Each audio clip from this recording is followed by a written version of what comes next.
Otep à tous, bien-aimés frères et sœurs. La situation s'aggrave au Rwanda. Je parle là de la situation économique. Et plus Kagame va s'entêter à garder ses troupes en RDC, défier la communauté internationale, plus la situation va continuer à s'empirer dans son pays, et plus lui-même, il sera indexé par toute la communauté internationale. Il est déjà indexé pour l'instant. Mais maintenant, là, ce qui est en train de se passer, c'est qu'il y a des dossiers qui sont en train de sortir, qui sont en cours de préparation pour qu'on le poursuive, lui, Kagame, pour génocide au Congo. Il y a eu trop de morts, tellement de morts, depuis 1996 jusqu'à aujourd'hui, qu'on ne peut plus parler du génocide rwandais, c'est rien devant ce qui est apparu comme le génocide congolais. Et causé par un génocidaire rwandais qui s'appelle Paul Kagame et ses sbires. La situation s'aggrave. Kagame augmente les frais de scolarité à l'université. On est passé de près de un peu moins de 800 à 1000 et quelques, 1100, 1050 exactement. De 787 à 1050. Dans un pays qui est appauvri, parce que le chômage est en train de battre son plein maintenant, de plus en plus les entreprises, les petites entreprises de merde qui vivaient sur le dos du sang et des minerais congolais sont en train de fermer les portes. Parce que personne ne veut maintenant acheter leurs produits. Ben oui, les Français qui ne veulent pas annuler les accords commerciaux qu'ils ont signés, le mémorandum avec le Rwanda, ben, ils en paieront le prix. Parce que le Rwanda a de plus en plus du mal à prendre des matières premières, amener chez lui et puis les vendre. Parce que lorsqu'on rentre dans le domaine de la traçabilité, c'est encore plus grave. On comprend que le Rwanda ne peut pas tenir. Les amis, c'est une situation terrible. Bien-aimés frères et sœurs. Donc, les frais de scolarité qui augmentent, ça veut dire quoi? Ça veut dire qu'il y aura moins d'étudiants encore. Dans un pays qui compte déjà 50% d'illettrés. Ils n'ont qu'à fermer l'école. À cette allure-là, on va fermer l'école. À cette allure, on va fermer l'école. C'est incroyable. Incroyable, mais vrai. À cette allure, on va fermer l'école. Donc, regardez ce qui est en train de se passer. Il y a déjà 50%, au moins, je dis bien, donc le minimum, c'est 50% d'illettrés, des enfants qui ne sont jamais partis à l'école. Encore que ceux qui sont allés à l'école, là, vous vous demandez, ils ont fait leurs études où? Parce que quand vous traitez avec eux, quand vous discutez avec eux, vous êtes surpris.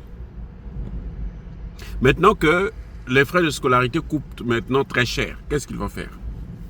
Alors qu'au Congo, là où ils sont en train de piller, ils sont en train de détruire, l'école est gratuite. Oui, l'école primaire est gratuite au Congo. Je pense que c'est jusqu'au lycée. Donc, les amis, ce n'est pas tout. La banque de Kigali, du Rwanda, a fermé les portes. Manque de liquidité. Ils n'ont plus d'argent. Il n'y a pas d'argent. Plus de 1000 personnes sont rentrées au chômage. Et ils n'ont pas, comme on le voit dans les pays développés, là, occidentaux, où quand tu es au chômage, bon, on te donne un peu d'argent pour au moins survivre, le SMIC en France et puis ailleurs. Il n'y en a pas. Donc quand tu rentres au chômage, là, c'est toute ta famille qui tombe. Et c'est la situation qu'il y a actuellement au Rwanda. C'est une situation terrible. Terrible. Ça, c'est seulement pour la banque. Vous vous souvenez de l'entreprise que l'Union européenne a sanctionnée, une entreprise rwandaise qui exploitait l'or? l'Union européenne a sanctionné cette entreprise. Cette entreprise qui exploitait l'or a mis sur les carreaux 5000 travailleurs. 5000. Ça, c'est ceux de l'entreprise. Mais vous savez que les grandes entreprises, là, hein, ils ont toujours des sous-traitants. Des gens qui ne vivaient que à cause de cette entreprise-là. Des gens qui ne vivaient que des travailleurs de cette entreprise. Donc, ce sont des milliers et des milliers de familles qui rentrent difficilement dans un cycle infernal de souffrance et de misère à cause des minerais du sang, à cause du sang des Congolais. Le prix, les Rwandais commencent à payer le prix. Vous savez que les diplomates rwandais ne veulent plus repartir au Rwanda. Tous, partout là où ils sont là, ils demandent l'asile politique. Eh oui, les diplomates rwandais demandent l'asile politique. Et pourquoi ils repartent pas chez eux? Et donc, ceux qui sont, vous voyez les Rwandais qui sont allés au Congo là, au Congo-Brazzaville là, ils vont plus repartir. Hein. Là, ils vont maintenant s'organiser pour revendiquer leurs droits en tant que Tutsi congolais. Ils sont nés au Congo, ils habitent au Congo, le Congo c'est chez eux. Juste parce qu'il y a un gouvernement qui a commis l'erreur de les laisser rentrer comme ça sans visa. Mais c'est exactement ce que le Congo démocratique a eu. Donc, les mêmes causes produisent les mêmes effets. Et ceux-là aussi, dans 10, 15, 20 ans, ils vont aussi faire la guerre. Ils vont commencer à se rebeller. Non, nous, on est marginalisés. On ne nous donne pas des emplois. On va prendre maintenant les emplois des Congolais, donner à ces voyous, ces vauriens.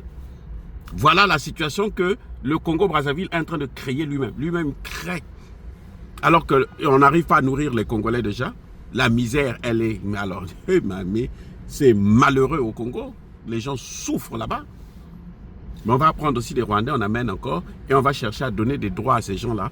Et ces gens-là vont continuer à aggraver la situation des Congolais de Brazzaville eux-mêmes. Exactement ce qu'ils ont fait en RDC.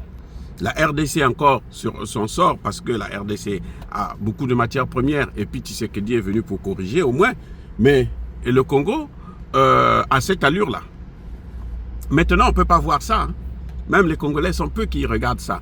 Mais bientôt là, les Congolais vont mettre la tête sur les mains. D'ailleurs, il y a déjà un bon cadeau qu'ils ont apporté. C'est les bébés noirs. Ça vient d'où? Le système de couper les gens avec des machettes, c'est où? C'est né au Rwanda, c'est pas né au Congo. Au Congo-Brazzaville, on n'avait pas ça. Ils nous ont déjà amené l'un des éléments, leur manière de massacrer les gens. Et c'est ça qu'ils vont continuer à faire. Les amis, soyez bénis, abondamment bénis par le Dieu de Kémité, par nos ancêtres angélisés. Mais que, sachez-le, Kagame ne s'en sortira pas.